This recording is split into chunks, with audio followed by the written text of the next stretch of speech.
안녕하세요. 놀라운 논란의 미스터 논란입니다. 손흥민 선수가 뛰고 있는 토트넘 소식 전달드리도록 하겠습니다. 브래넌 존슨이 최근에 이제 BBC랑 그런 인터뷰를 했죠. 이번 시즌 트로피를 딸 수 있을 거라고 자신 있게 이야기를 했습니다. 그럼에도 불구하고 현재 토트넘의 분위기는 그렇게 좋진 않은데요. 맨시티전을 지금 앞두고 있는 상황이기 때문이고, 이 상황 가운데 굉장히 중요한 선수들의 부재가 결국에는 확정됐습니다. 현재 토트넘과 맨시티 이 경기에 대해서 외신에서 어떤 이야기들이 나오고 있는지, 그리고 손흥민 선수에 대한 기대감이 어떠한지 바로 들어가 보시죠.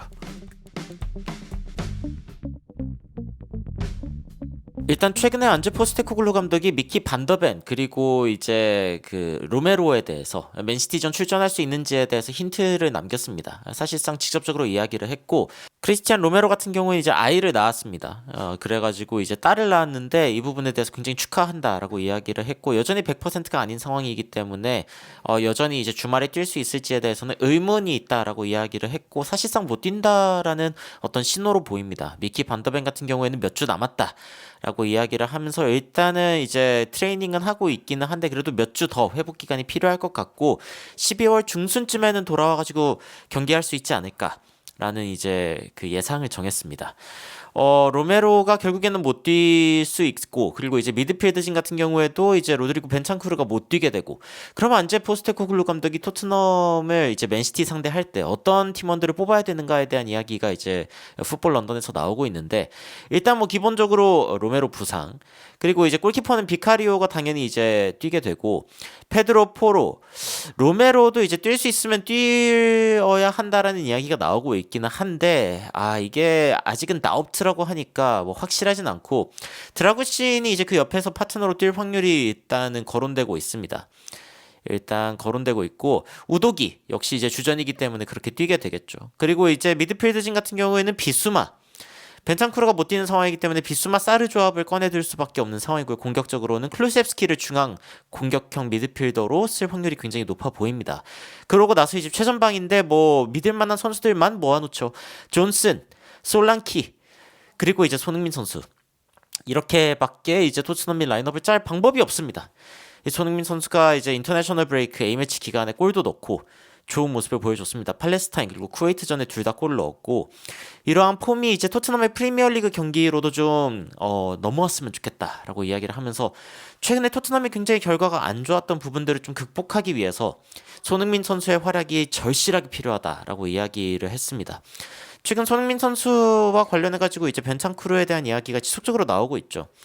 안제 포스테코글루 감독도 벤찬쿠르 관련된 논란에 대해서 입을 열어가지고 오늘 또 화제가 됐는데, 이 기사를 살펴보면 안제 포스테코글루 감독이 벤찬쿠르에 대해서 일단 침묵을 깼다라고 이야기를 하면서 손흥민 선수와 관련된 이 상황에 대해서 어떤 이야기를 했는지 살펴보면은, 일단은 벤찬쿠르가 그래도 나름 잘하고 있었던 상황이기 때문에 그가 못 뛰는 게 실망스럽다 라고 이야기를 했고, 일단 벤찬쿠르의 축구가 이번 시즌에 좀 한 단계 올라간 선수 중에 한 명이기는 한데, 그런데 물론 이런 상황 같은 경우에 이제 받아야 하는 어떤 그 페널티, 그러니까 확실한 어떤 대가가 있다는 거에 대해서는 자신도 알고 있고, 당연히 이제 몇 경기든 못 뛸 거다라는 점에 대해서 받아들이고 있다라고 이야기를 했습니다.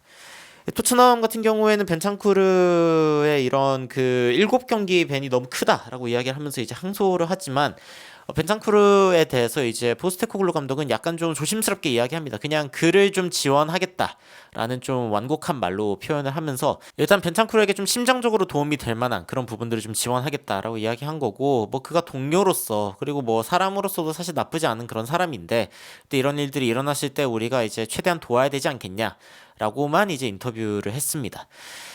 토트넘과 맨시티의 이번 경기, 사실은 기대감이 별로 없죠. 왜냐면은 맨시티 홈이기도 하고, 일요일날 새벽 2시 반 경기이기 때문에 또 이제 보기 어려운 시간대이기도 한데, 이 경기에 일어나서 또 맨시티 홈에서 토트넘이 박살나는 거를 보려고 하자니, 또 마음이 저는 이제 물론 이제 라이브를 보겠지만 굉장히 좀 힘든 그런 일정 중에 하나가 될 것 같기는 합니다.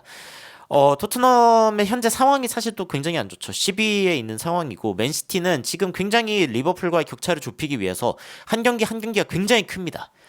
지금 한 경기를 뭐 무승부를 하거나 아니면은 지게 되면은 리버풀과의 어떤 승점 격차가 지금의 5점에서 7점, 8점으로도 뛸 수 있는 상황이기 때문에 무조건 이겨야 된다라는 생각을 많이 갖고 있을 거예요. 특히 맨시티 같은 경우에는 이번에 부상 복귀자가 굉장히 많은 상황입니다.